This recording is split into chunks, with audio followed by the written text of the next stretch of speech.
Good morning to everybody, and thank you for this excellent opportunity. It's very nice to see new cappelli of Salvatore, beautiful, bravo. And our presentation is actually dedicated to Antonio. And we will be very happy if the mother of Antonio tell him that our presentation is dedicated to him. Okay. This is the new generation of our project, you know, it's fine. We have 20 minutes. Yes, I'm sorry. We are starting with sharing the screen. Okay, share.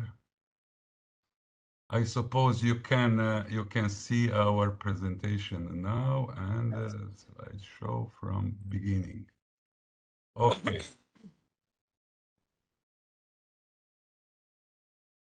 We are starting. Hello to everyone. This is the presentation devoted to climate adaptation through public space design from University of Belgrade Faculty of Architecture. And together with Professor Zoran Đukanovic, Professor Vladan Đokić, and Predrag Jovanović also participated in this presentation. So, as I said, the topic is climate adaptation through public space design. So I will start with some basic definitions of urban open spaces and public spaces. Urban open spaces are places where actually nature, city, and its inhabitants come together, and they are both reflection of environmental problems and part of their solution, and as such have great ecological importance. Public spaces are social spaces that are open and accessible to people and that are simultaneously part of urban open space system, but also part of public sphere. Besides their aesthetic and functional importance, public spaces are constitutes of urban identity and serve as arenas for social interaction and cultural exchange. And today they have also important climate adaptation function. Public space design refers to design actions that contribute to creation of places that are functional, sociable, accessible, comfortable, and have a good image. It is actually a multiscalar concept that refers to both public space system and its elements. And design of public realm considers the relationship of the building to the streets, streetscape and landscape, and details and materials. It includes thinking about the rhythm, pattern, and harmony of building openings, boundary treatment, architectural expression of entrances, but especially at streetscape and landscape level, paving, planting, street furniture, the integration of public art lighting, signing and way markers, the treatment of park, play, and recreation areas, and especially natural features. In relation to details, it includes texture, color, pattern, durability, and treatment of materials, art, materials sourced from local and sustainable sources, and the treatment of shop fronts, entrances, etc. Climate change in the 21st century is actually one of the most challenging and complex problems facing humanity, and it is at the same time global and local environmental and development problem. It creates new lens for examining and evaluating urban development, planning and design, and it introduces new constraints, demand for minimizing carbon emissions and for adapting to climate change.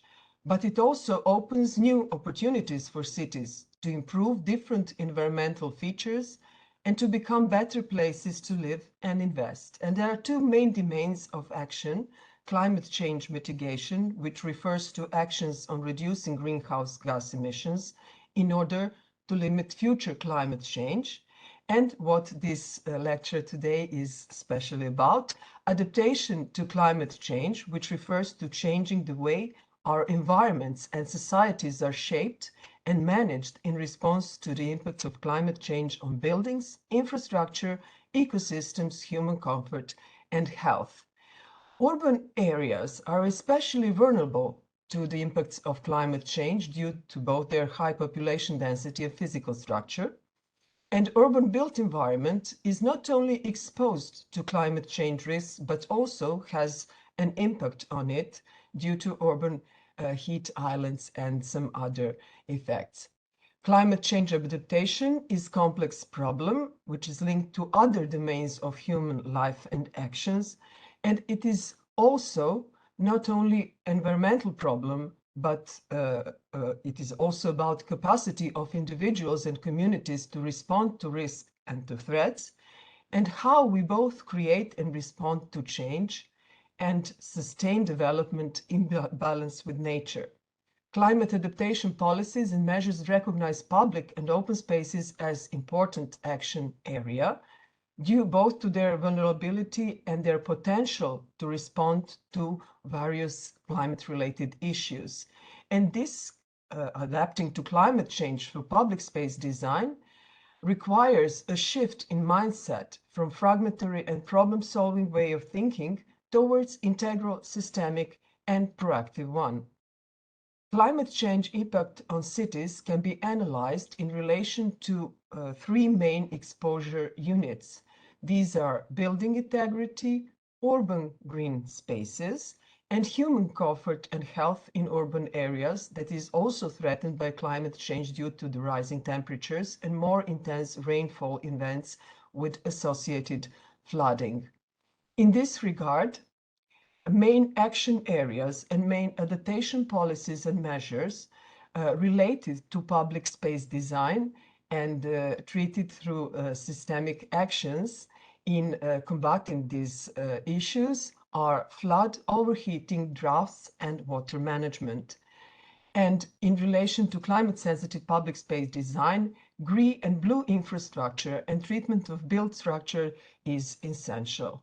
So now I'm going to present basic actions in relation to flood, overheating, and droughts and water management.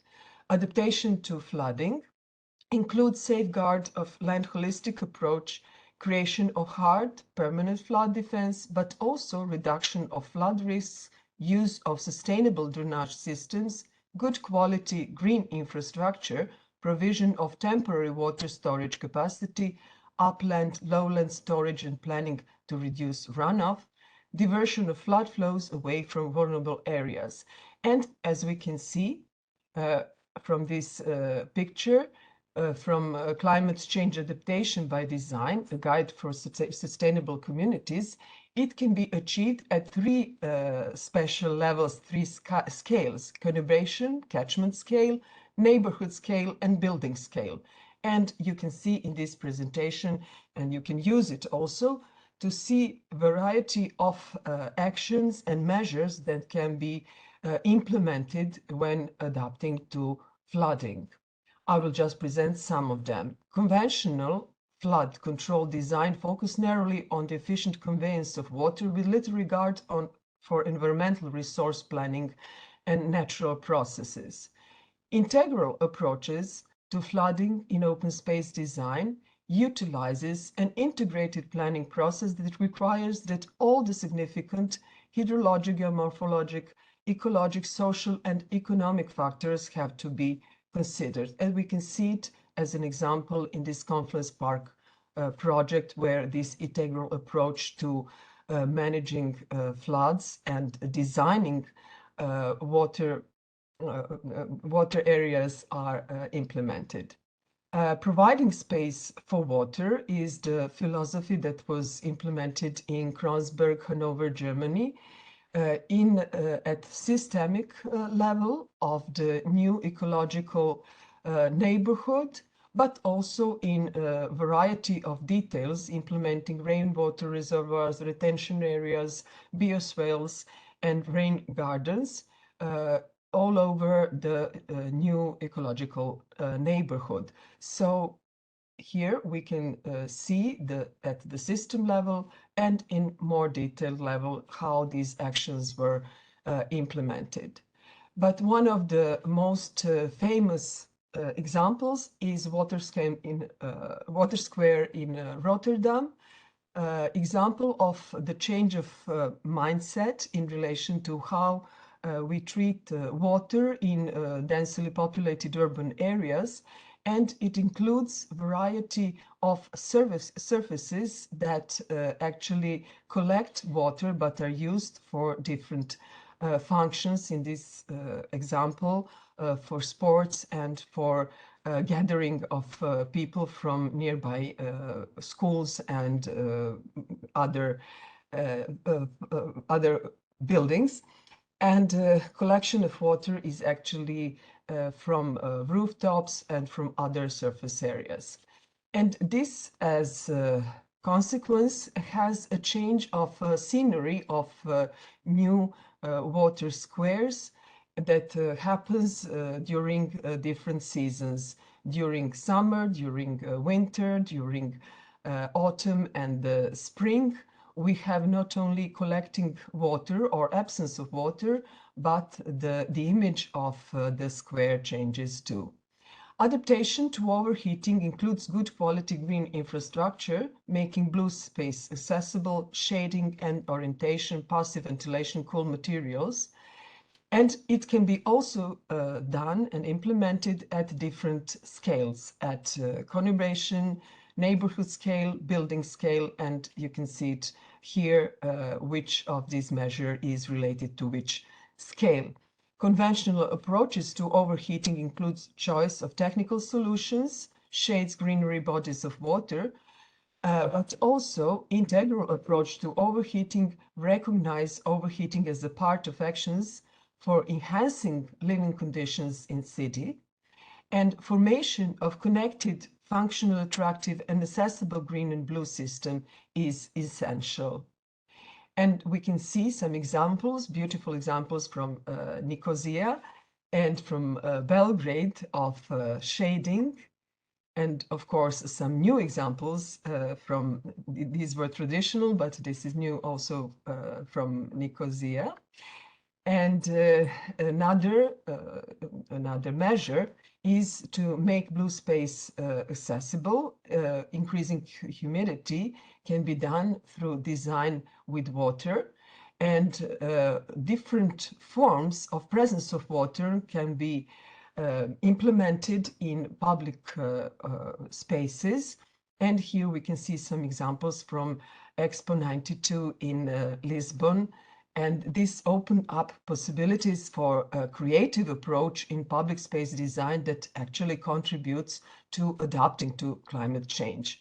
Of course, passive ventilation at local level is one of measures that can be implemented in public spaces, and we can use traditional knowledge of, for instance, wind towers and wind catchers as architectural elements to create cross ventilation and passive cooling in building. And in contemporary use, they were also used in the Lisbon Expo and in Phoenix, Arizona, at the example of one bus stop. Passive ventilation is something that should be also planned at city level and the neighborhood level, and includes protection of natural corridors, such as river corridors, from overbuilding and blocking natural ventilation. Second way is strategic location of green spaces, example of Stuttgart and its green hills that enable ventilation towards the center of city, but also using principles of bioclimatic urban design. In this example of Technische Universität Limenau, where we actually consider in urban design how winds blow and where the green areas are, and of course integrated with urban morphology. Important topic is cool materials and design with albedo in mind. And urban albedo is actually the capacity of urban surfaces to reflect solar radiation, and it is one of the most important contributions to changes in outdoor temperature, intensifying the urban heat island phenomena where temperatures in urban centers are higher than in surrounding rural environments. And we can actually use this knowledge in designing urban spaces. And third action area is adaptation to droughts and water management, again at three special scales. And it includes creation of upland and lowland reservoirs, providing space for treatment of stormwater and wastewater, use of sustainable drainage systems, greater use of separate drainage systems, use of low water, use planting and underground storage. And conventional approaches to droughts and water management include creation of reservoirs, and polluted waters are conventionally treated by repiping to remote wastewater treatment facility that is usually expensive and requires additional space and high maintenance costs. But we can use integral approaches to droughts and water management that includes rainwater that can be collected and reused in drought periods, but also affordable treatment of polluted waters through nature-based solutions, such as this case in urban municipal channel restorer in Fuzhou in China, or collection of water in Potsdamer Platz in Berlin. So water treatment can be integrated into urban environment and allow for multiple benefits. Adaptation to droughts and water managing includes facing increasing demands on existing water supplies, and cities should encourage conservation of water through extensive programming of creative landscaping and through sustainable drainage systems that are considered to be environmentally beneficial, causing minimal or no long-term environmental damage, and they manage surface water while taking into account water quantity, water quality, biodiversity, and amenity. Finally, it is important to design multifunctional public spaces, and although conventional approaches can solve singular problems, multifunctional and integral projects can achieve multiple goals and contribute to different fields of climate action. Climate adaptation through public space design can have high level of authenticity if it is based on recognition that both past, present, and future of places is important. Authenticity of projects contribute to their sustainability through their better acceptance among local citizens and higher attraction to visitors, and public art is important for achieving this goal. Yeah. Public art and public space design. 5 minutes, please. Yes, I know. Although I have here, exactly, don't worry about it. Although it might seem at first sight that too large and important social and spatial practices, art and production of space, are naturally cooperating, that is not the case. There are many aggravating circumstances that lead to difficulties in comparison between these two practices, which results that they are mostly realized completely independently and separately, as it actually is, deep in their own nature. Public art refers to work of art in any medium that are planned and executed with the specific intention of being located or performed in the public space and freely accessible to all. Public art is closely related to the context in which it is created and can be spatially, socially, or thematically specific. It can be placed in a closed or open public space, small or large, and can be artistic intervention of permanent or temporary character. The term public art refers to various artistic intervention in public space, from monumental sculptures commissioned by the public administration to anonymous graffiti in subways. During the last century, public art has been diversified in a wide range of arts, but it was also transformed from the art exposed outdoor in public space over the site-specific public art to the community-based public art and placemaking practice. Public art is an important activity in placemaking practice and gives many benefits for urban quality in general. Public art works are a way of celebrating hopes, beliefs, values, and memories in the way to making a place of communal importance. It helps to create a sense of identity, uniqueness, and civic pride in the city. Public art boasts social capital and improves local economies. Public art has been seen to promote urban regeneration. Public art is capable of enhancing the perceived value of neighborhood, offering better facilities and quality of life in general. Public art does not solve problems. For example, public art cannot alleviate the problems that climate change creates, but it makes problem more visible. It educates, sensitizes, and warns the public about the problem and thus motivates the public to the action. On the other hand, there is a variety of ways that art and culture can create positive health impacts. There is evidence that engagement with artistic activities can enhance one's moods, emotions, and other psychological states, as well as have a salient impact on important physiological parameters. Public participation at different levels of public art creation process becomes vital for sustainability of urban placemaking. For art to truly be public, it must be embraced and accepted by the public and recognized as a shared cultural experience. Experience show that without official recognition, institutional support, and wider citizens' acceptance of public art, it can only have a temporary character and limited effects on the sustainability of the created places. However, in the case where this cooperation happens, often there are significant improvements with the city image as well in the public social sphere. Thank you. Thank you very much. Great. On time.